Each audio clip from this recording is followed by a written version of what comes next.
하나님 말씀 봅니다. 창세기 19장 24절에서 29절입니다.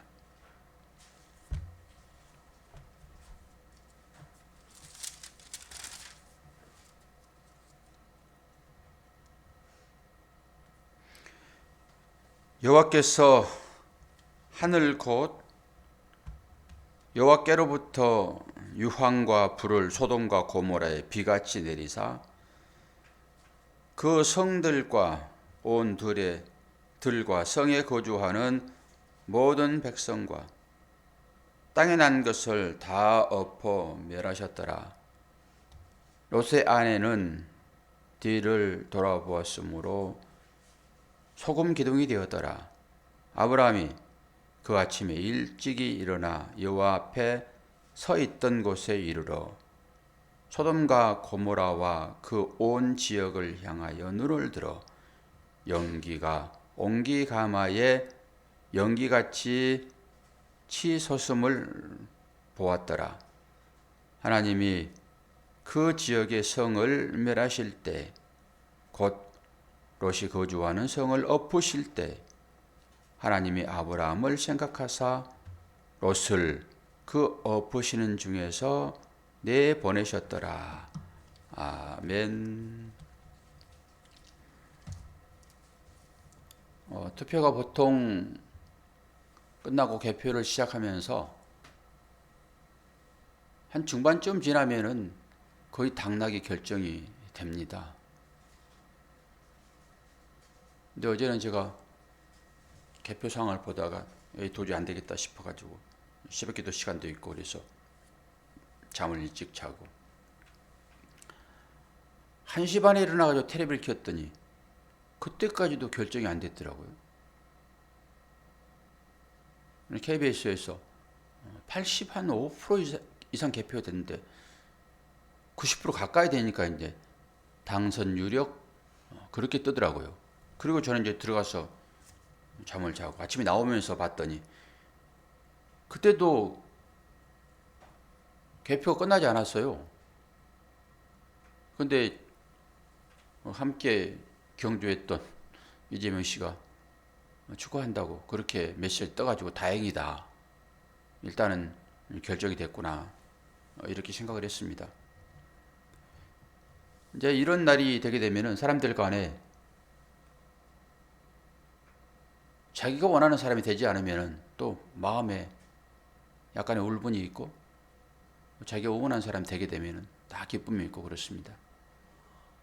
그러나 우리가 이런 일들을 보면서 하나님의 나라를 볼 수 있어야 되는 것이지 인간 세상사의 모든 것을 다 마음을 빼앗겨버리면 절대 안 됩니다. 이게 제가 기도에도 말씀을 드렸지만은 사사기 시대와 아주 똑같잖아요. 하나님을 왕 삼고 싶지 않으니까 자기들이 왕 세워가지고 자기들의 입맛대로 해주면은 환호하고 박수치고 그러지 않고 그렇지 않으면은 뒤에 가가지고 또 뒷담화하고 전부 그렇게 된 거 아닙니까? 세상 사람들은 그렇다 할지라도 믿는 사람들은 한 걸음 더 나가야 되고요. 더 깊이 들어가서 볼 수 있어야 됩니다. 선택은 우리가 했으나 결과는 하나님께서 책임지실 것이니까 그게 또 맡기는 거예요. 우리 모두는 다. 그리고 또 5년을 기다렸다가 다시 투표하고 이러는 것이지 서로 간에 상대 간에 화합을 해치는 어떤 것들이 일어나면 절대 안 되죠. 근데 정치판은 또 싸우고 난리일 것입니다. 상대 등에 칼을 꽂고 또 이를 드러내고 이게 정치예요. 이게 현실이라고요. 그 가운데 우리가 들어있음을 볼 수 있어야 돼요. 우리가 성경을 통해 가지고 이제 오늘 롯이 거했던 그 소돔과 고모라 성이 멸망하는 장면이 있잖아요. 어제 잠깐 살펴봤지만은 롯이 산으로 도망쳐야 되는데 어디로 도망쳤어요? 작은 성, 소활성으로 도망쳤잖아요. 끝까지 이 인생을 놓지 못하는 롯의 어떤 삶을 보여주고 있는 것입니다. 하나님 말씀 가운데 들어가야지 되는데 자꾸 자기가 쌓던 그 세상으로 다름질하고 있는 이 사람들의 대표로 롯을 다시 한번 세웠어요.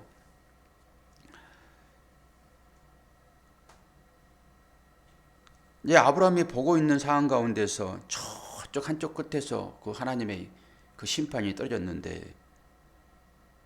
다 멸하셨잖아요. 유황과 불을 소돔과 고모라에 비같이 내렸다 그러잖아요. 그리고 26절 보니까 그 롯의 아내는 뒤를 돌아보았으므로 소금 기둥이 되었더라. 제가 오늘 그 말씀 제목을 뭐라고 그랬습니까? 우상 숭배자들의 마지막. 그러다가 하나 더 붙였잖아요. 뒤에다가 소금 기둥. 이 롯이 왜 소금 기둥이 되었어요? 뒤 돌아본 것 때문에 그랬습니다.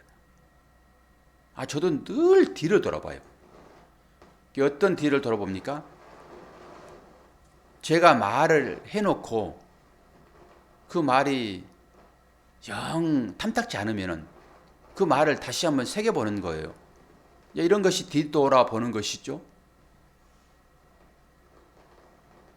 이게 딱 롯이 그런 일이에요. 롯이 아내가 지금. 뭐 때문에 뒤를 돌아봤을까요? 권사님은 이런 상황이 발생됐는데 권사님이 만약에 뒤를 돌아봤으면 뭘 생각했을까요? 사모님 뭘 생각하여 뒤를 돌아봤을까요? 오늘 새벽기도 나오시는 인터넷 성도 여러분, 뭐 때문에 뒤를 돌아봅니까? 궁금해서요? 물론 궁금해 돌아볼 수 있겠으나 진짜 심판이 떨어질까? 이런 생각도 분명히 있을 거고요. 그리고 그동안에 내가 가지고 있던 그 폐물, 놀이개, 급하게 지금 천사가 이 사람들의 손을 이끌고 왔기 때문에 그거 챙길 여지가 없어요. 이번에 산불 나서 사람들이 대피한 것처럼. 시간이 있었으면 전부 챙겼죠. 끌고 나오니까 마지못해서 다 끌려 나온 거예요. 지금 이게 하나님의 인도하심입니다. 우리는 전부 다 소돔과 고모라 성에 머물고 싶은 거예요. 그 화려한 곳에.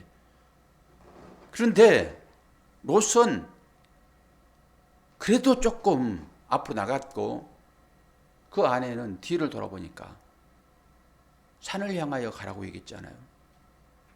근데 뒤를 돌아보니까 바로 소금 기둥이 됐어요. 세상에 미련이 그렇게 많은 거예요. 근데 왜 이 사람들이 이렇게 되었는지를 설명을 하고 있는데요. 이 설명이 신명기 29장입니다. 찾으세요. 오늘 왜 이렇게 칙칙거리나? 신명기 29장. 신명기 28장은 아주 강조했잖아요. 복.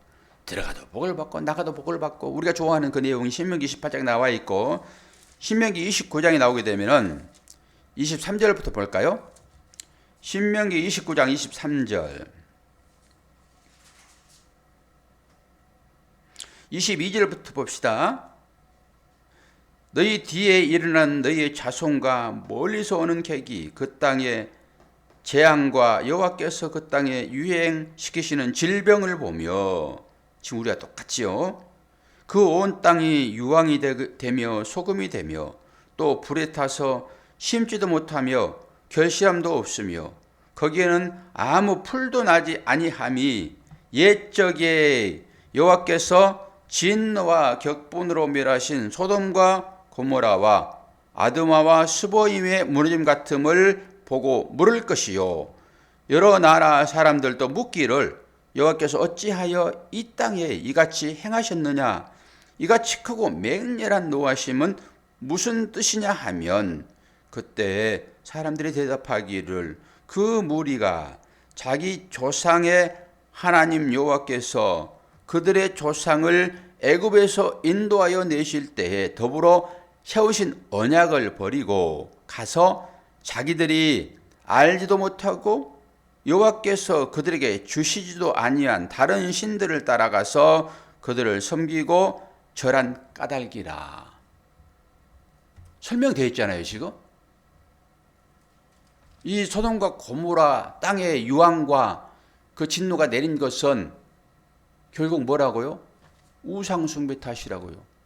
하나님 섬기지 아니함으로. 소돔과 고모라 성이 당시 사람들의 삶의 형태가 그랬다는 거예요. 우상 숭배. 그리고 오늘 그 중에서 롯을 건져내잖아요. 제가 아침에 걸어오면서 왜 롯이 남자를 알지 못하는 그 자기의 두 딸을 내주고 그 나그네를 지키려고 했던가 생각이 조금 풀어졌는데 그거 설명할 거예요. 롯을 왜 구해냈는가를 베드로후서 2장 7절에 그들이 기록하고 있습니다. 베드로후서 2장 7절. 그러면서 우리는 여기에서 의아심을 좀 가질 필요는 있어요. 왜 하나님께서 이걸 그렇게 평가하시는지. 베드로후서 2장 7절 보니까 무법한 자들의 음란한 행실로 말미암아 고통당하는 의로운 롯을 건지셨으니. 아니 베드로후서는 지금 뭐라고 그래요? 의로운 롯이라고 그래요. 롯이 의롭다고 그러잖아요, 지금. 롯의 행실을 보게 되면은 아니 그들의 심판관이 되고 그 동성애를 좋아하는 그들을 향하여서 형제여 막 그렇게 얘기를 했는데, 그리고 마지못해서 끌려 나오는데 이 롯이 구원받은 것은 그 큰아버지의 간절한 중보자의 기도 때문이라고 어저께 말씀을 드렸고, 근데 성경은 롯을 의롭대요. 근데 의로운 롯, 그럼 왜 롯이 의로운가? 이걸 생각을 해봐야 돼요. 그 결과가 새벽에 록이 좀 와요. 록이 좀 와요. 아, 좋은 말씀이에요. 록이 좀 와요. 어렵게 여겨줬는데, 그럼 우리는 아무런 행위가 없냐? 그러진 않잖아요. 우리 귀신이 아니니까. 뭔가 행위가 드러난 거예요. 로기조마의 상태에서 뭔가 드러난단 말이에요. 그러면은 뭘 했길래 의롭다고 얘기를 하는가?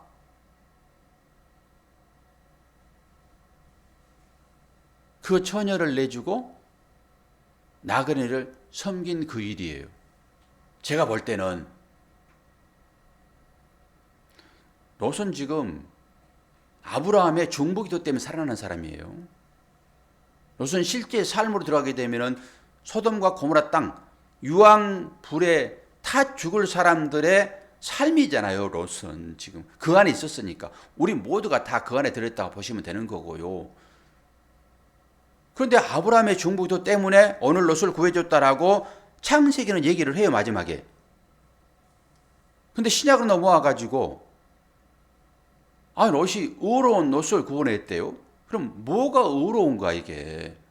그럼 물론 정가의 은혜, 여겨짐의 은혜, 그것으로 얘기를 할 수 있으나 우리의 삶으로 다시 한번 또 들어가서 살펴보게 되면은 신명기에서 우리가 살펴볼 때는 그 불과 유황불에 심판받는 그것은 우상숭배의 결과다.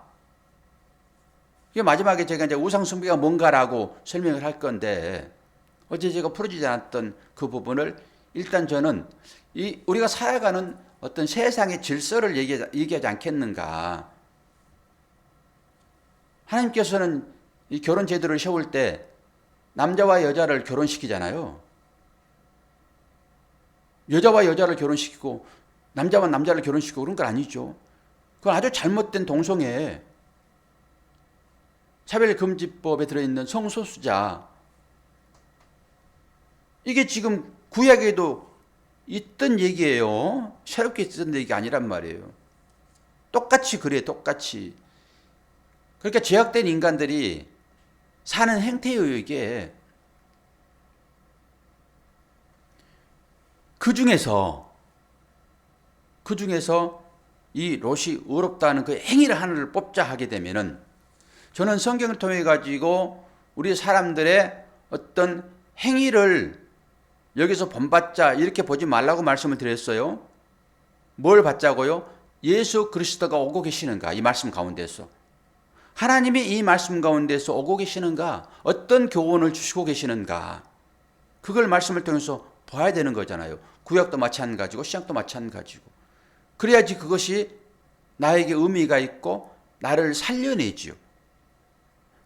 내가 살지 않으면 아무것도 아니에요. 나를 살려내는 것이 성경 말씀에 든단 말이에요. 옆 사람만 살려내고 나는 그냥 없어. 그러면 무슨 의미예요, 이게? 어떻게 이 말씀이 나를 살려내고 있는가? 이걸 끌어내야 되겠죠. 그래서 이건 영적인 거란 말이죠. 일반적으로 볼 때는 도대체 이해가 되지 않잖아요. 아니, 나그네는 지나가는 사람이잖아요. 그 나그네를 보호하려고 자기가 낳는 그 남자를 알지 못하는 그 두 딸을 내준단 말이에요, 좀. 저는 이것을 롯의 의로운 행위로 봤어요. 도저히 인본주의에서는 있을 수 없는 그런 행위입니다, 이게. 사람으로서는 이해하지 못하는 거예요. 그러니까 우리가 여기에 갇혀 있으므로 하나님 말씀이 안 보이는 거예요. 그리고 그 질서에 따라서 살아버리는 거고요. 그러면 이것이 영적으로 어떤 의미가 있는가? 여러분 눈이 좀 확 열리고 귀가 확 열리면서 롯이 과연 잘했구나! 라고 좀 박수를 한번 쳤으면 좋겠는데요. 여기서 나그네는, 실제 나그네는 누구였어요? 사모님? 예, 여기서 하나님이세요. 천사 하나님이십니다. 여기 나그네예요, 지금. 그리고 남자를 알지 못하는, 굳이 밝히잖아요, 지금. 자기 두 딸을 내줬다 이렇게 얘기하지 않고 남자를 알지 못했던 두 딸을 내주잖아요, 롯이.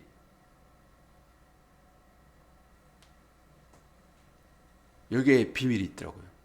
여기에. 우리는 에베소서 5장에서 뭐 부모와 자녀의 관계, 상전과 종의 관계, 그리고 남편과 아내의 관계를 전부 설명을 쭉 했잖아요. 그러면서 아내와 남편의 관계를 이것은 비밀이니 그러면서 무엇과 무엇으로 비교했어요? 교회와 남편은 예수 그리스도. 그러니까 남편과 아내의 관계를, 남편은 예수 그리스도, 아내는 교회. 성경은 이것만 설명을 해요. 아부라고 하는 그 단어도 전부 다 하나님이에요, 하나님. 하나님이 아버지다 그러면 우리는 그 분의 자녀인 거예요, 당연히. 그리고 마지막에 우리는 그리스도와 천상의 혼인으로 끝날 것입니다. 그래서 창세기부터 요한계시록까지 전부 다 혼인 얘기를 하고 있는 거죠. 우리가 그 가운데 들어가는 거잖아요. 예수 그리스도를 우리의 신랑으로, 우리는 그의 아내로, 그렇게 관계가 맺어질 거란 말이에요, 마지막에. 그게 한 몸 사상인 거고요. 그 하나됨. 그런데 그것과 반대되는 게 동성애입니다. 그래서 그게 엄청난 제약인 거예요. 그러면 여기서 남자를 알지 못하는 처녀라고 했을 때, 이 처녀는 신랑을 맞이하지 못한 사람입니다. 신랑을 맞이하지 못한 이를 처녀라고 얘기를 해요. 그럼 여기서 신랑은 누구입니까? 신랑은 누구세요? 예수님을 만나지 못한 사람이에요. 이 처녀는. 그는 세상에 내주는 것입니다.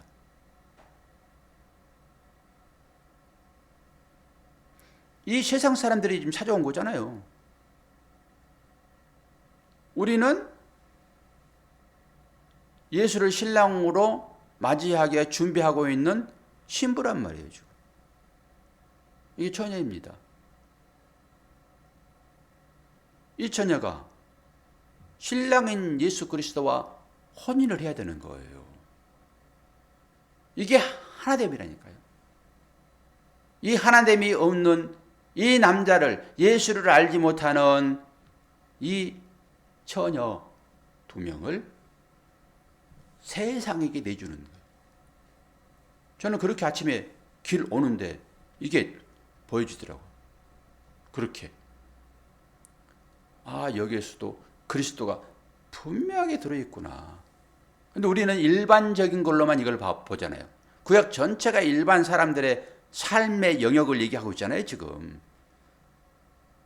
근데 그 가운데서 우리는 주님을 봐야 되니까. 어떻습니까? 지금 오늘 창세기 이 말이 그런 의미를 가지고 여기에 있어요. 그러면은 우리가 뽑는 이 대통령도 그런 차원에서 다시 한번 볼 필요가 있단 말이에요. 그럼 오늘 심판받는 사람들이 왜 심판을 받았습니까? 우상 숭배했으므로. 우상 숭배자들의 결론이 뭐예요? 소금 기둥 아닙니까? 그러면은 이 롯의 처가 뭘 돌아봤다는 거예요? 자기가 우상 숭배했던 그 삶의 형태예요, 그게. 이게 뭘까요? 자기 만족입니다, 결론은. 나를 만족해 했던 어떤 것입니다. 그걸 다 떠나서 오니까 그거 다시 한번 보고 싶은 거예요. 그래서 뒤를 돌아보는 것입니다. 우상 숭배. 나를 만족해 하는 어떤 것. 이게 여러분 우상 숭배자예요. 그걸 열심히 하시면서 한번 보시란 말이에요. 나 이렇게 계속 나가게 되면 이 소금 기둥 되겠구나, 이게. 그럼 나를 만족하게 하는 것은 뭐예요? 곧 자기입니다. 자기. 그래서 자기를 부인해야 되는 거예요. 자기를 부인해야 되는 거예요. 왜 그래요? 내가 우상이니까. 얘도 방해하잖아, 지금. 얘도 방해하잖아요. 이게 복음인 거예요. 자아를 부인하도록 철저하게 해야 되는데 자아를 부인하지 못하게 해요. 세상 것은. 아니야, 너도 잘할 수 있어. 아, 너도 하나님 위에 올라서서 심판자가 될 수 있다니까? 우리 대통령 뽑은 게 다 그런 것입니다. 너 나를 위해서 잘해줘야 돼. 내가 한 표 줬으니까. 전부 이런 거잖아요. 다 우상숭배예요. 그러니까 이 우상숭배에서 벗어나려고 하게 되면은 여러분들이 뭔가를 해놓고도 거기에 마음을 뺏기지 않아야 되는 거예요. 그냥 흘러가는 대로 그냥 당연히 투표해야 되는 것이니까 그 결과는 그냥 맡기는 거예요. 누구한테? 하나님께. 그런데 거기에서도 내가 또 왕이 되려고 하잖아요. 이게 우상숭배예요. 자기를 부인하지 않으면 이 우상숭배에서 벗어날 수가 없습니다. 그래서 나를 따르려고 했던 네 자신을 부인하고 내가 졌던 그 십자가를 져야 돼. 그러지 않으면 영원한 그 길을 올 수가 없어. 이 성경을 통해서 그런 것을 보아야죠. 뭔가 내가 너한테 좀 해줬으니까 네가 나한테 좀 더 잘해줘야 돼. 이게 여러분들이 표라 그러면 안 되는 거예요. 그러니까 모든 것에서 진리를 볼 수 있어야 되는 거예요. 이거 보세요. 진짜 성숙한 사람들은요, 어떤 일을 해놓고도 거기에 연연하지 않아요. 아, 또 하나님께서 또 뭔가 뜻이 있겠지. 또 이 일을 통해 선한 것으로 또 이루시겠지. 나한테 어려움이 찾아오더라도, 아, 그러면 또 하나님께서 뭐 또 선한 것을 우리에게 주시겠지. 이렇게 본단 말이에요. 이건 뭐예요? 나를 부인한 거 아닙니까? 하나님께 맡기는 거죠. 그 심판을 하나님께 맡기는 거죠. 그 판단을 하나님께 맡기는 거죠. 내가 판단하는 것이 아니라. 이 모든 삶의 형태가 다 그렇게 녹아있는 것이에요. 사소한 것 하나에서까지. 그런데 우리는 전부 다 내가 심판자잖아요. 내가 대통령 되는 거잖아요. 그러니까 내가 전부 다 판결하는 거죠. 그 내 판결에 항의하는 사람은 유황불 내려버리는 거예요. 아닙니다. 하나님만이 우리의 심판주가 되시는 거예요. 오늘 이 말씀을 통해서 여러분들이 그런 하나님의 사랑과 의미를 깊이 깨닫게 되게 되면은 여러분이 하나님의 마음으로 모든 사물을 볼 수 있는 그러한 재판관이 되는 거예요. 그 판단의 끝에는 뭐가 나올까요? 자기 희생이 나옵니다. 자기 희생. 그것만이 사랑인 거예요. 어떻게든 상대를 높여주는 거고. 이게 왕이에요. 하나님 원하시는 왕. 그 왕 되기를 축원합니다. 기도하겠습니다. 좋으신 아버지 하나님, 창세기를 통하여서도 하나님은 이 비밀들을 숨겨놓으시고 우리들의 삶이 어떠해야 될지를 분별하게 하십니다. 하나님은 지혜의 영이시기 때문에 우리들에게 이 말씀을 깨닫도록 하시고 또 들려지게 하십니다. 오늘도 우리가 행한 이 모든 일정을 이제는 하나님께 맡기고 우리는 우리의 본분을 다할 수 있도록 인도해 주시고 그 과정 중에서 하나님의 사랑이 우리에게 강물처럼 흐르는 것을 볼 수 있도록 인도하여 주옵소서. 예수 그리스도의 이름으로 기도하옵나이다. 아멘.